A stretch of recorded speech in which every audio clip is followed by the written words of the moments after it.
The slow process of getting all 4,000 passengers off the Carnival Triumph cruise ship. The ship was towed into the port of Mobile, Alabama after spending 4 days adrift without power.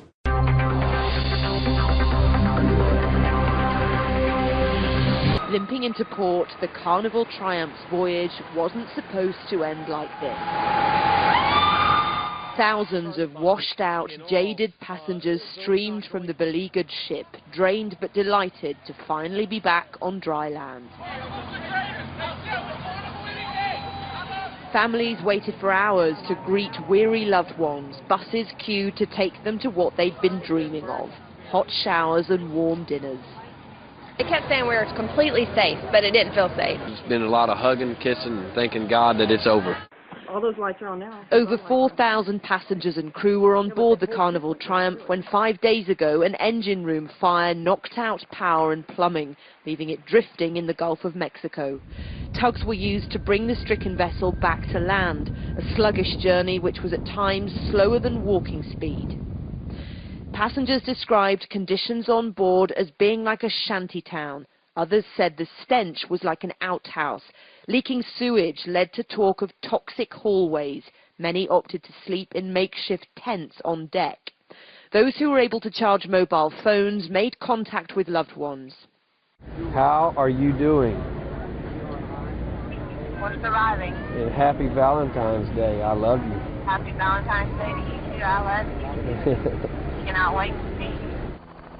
Passengers who couldn't power their phones had to be more inventive, using sheets and news helicopters to get messages to people at home. The passengers' ordeal is over, but for cruise giant Carnival, the PR rescue effort is very much ongoing.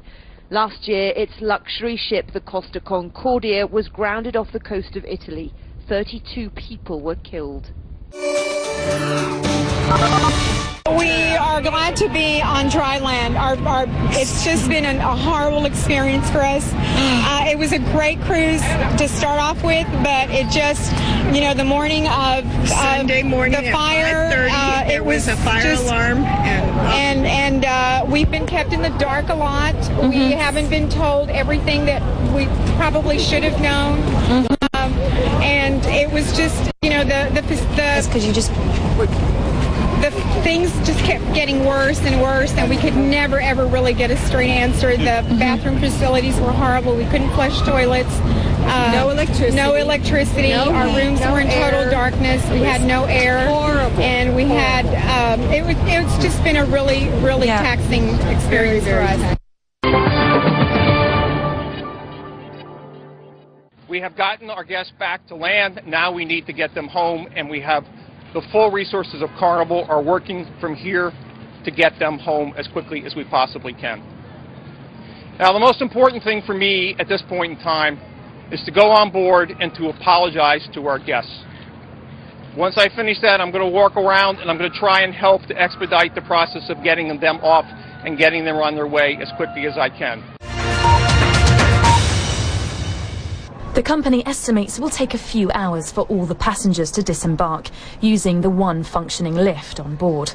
They've announced that passengers will get a refund plus compensation, as well as discounts on future cruises.